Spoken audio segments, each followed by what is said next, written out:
All right, let's move on to the next thing here. All right, so we got the DC talk. All right, let's talk about the Super Smash Bros. Thing. So again, coming from Daniel RPK, the man has been on this scooping game nonstop, and until we see more of his stuff get wrong, we'll see. But he's been very adamant about some of the stuff lately. And well, he reports here that Illumination reportedly wants to create a Nintendo cinematic universe. The studio shared a pitch with Nintendo that would evolve into a Super Smash Bros. Film. Okay, this is pretty huge. Again, take it with a grain of salt, but let's pretend that it's real and that it's actually happening. I don't doubt it.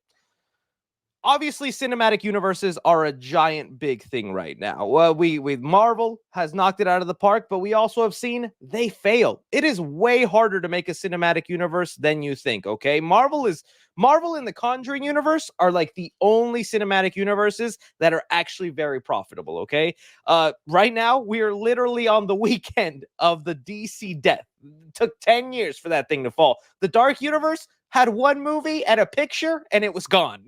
That was a Tom Cruise world. Um, I think this has definite potential, but you need to go about it the right way. There's so many things. So for one, Illumination being behind it. Let me see if I can pull up. Maybe like 3 years ago, I would have said terrible idea. I was always Illumination's biggest hater. I know people love the Minions and Despicable Me, and those can be fun movies, but Illumination movies never hit.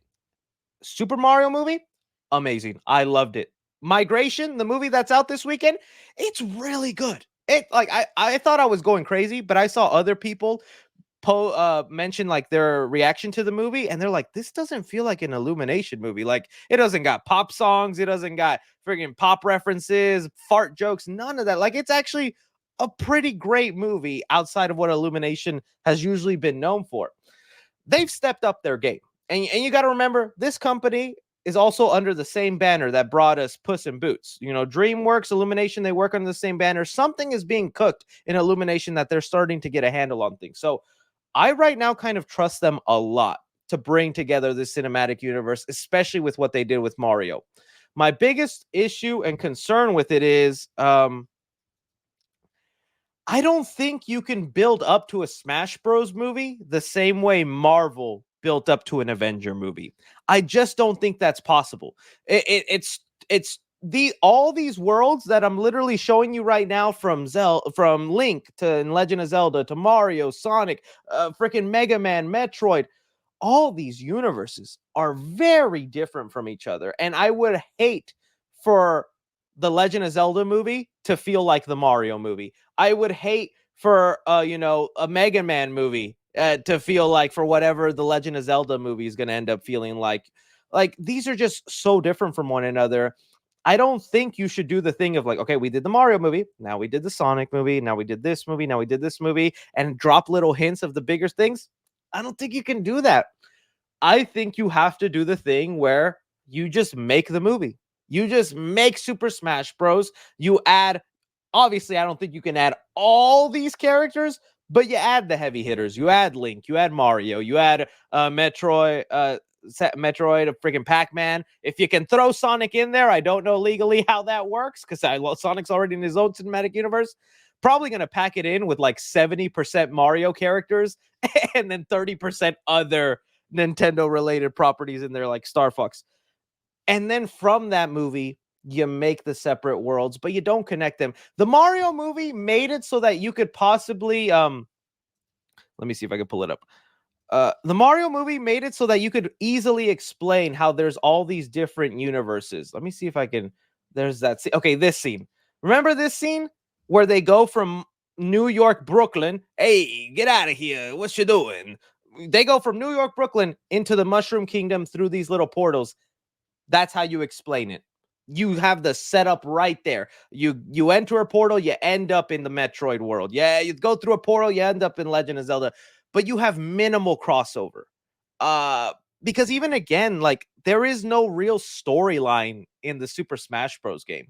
I think the essential idea behind it is that you're a bunch of toys in a kid's room, right? Because I remember early on, yeah, you fight this hand that is like supposed to represent the thing controlling you as a toy and making you fight with one another. It's like me if I bought my Batman, my Marvel, my toys in my room when I was a kid and made them kiss.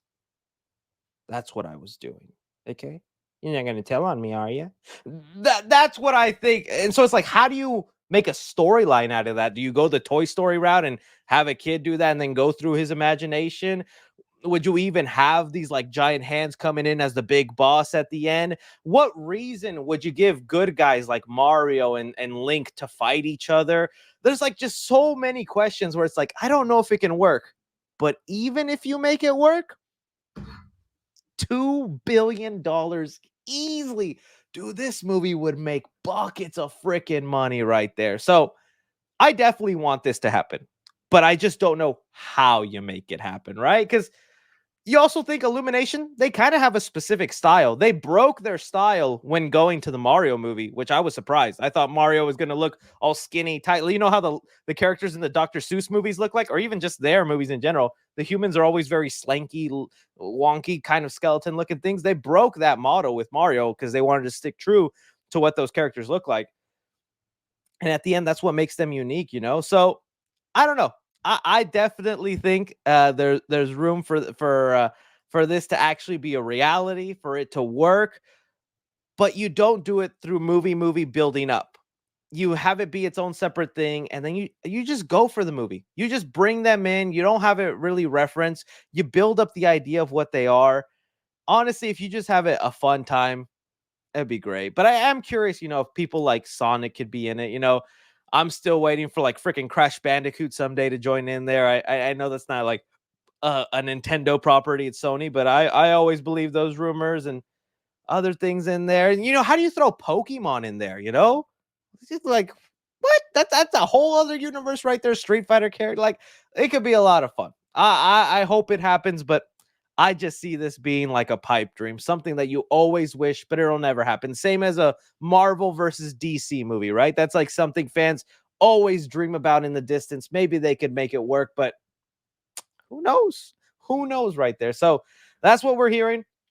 We'll see how that goes. I'd love to find. Oh shoot, sorry about that. I freaking just exited out. I'd love to find out what they have in mind and what they would end up doing, but I just see it as a long ways away. I like if I had to put a percentage on it, I'm gonna go a 30% chance it actually happens. I'm sure they pitched it. That's definitely something they would want to pitch. Every studio wants to pitch a cinematic universe, and it's right there. But for it to actually go down and happen, I don't even know if Nintendo wants to do that. Nintendo's been pretty picky with their stuff. And you know they hate when stuff like this leaks. So now that we're talking about it, they might cancel it, like the Legend of Zelda show that was supposed to be on Netflix. When that leaked, they said, no grazie, no grazie. All right.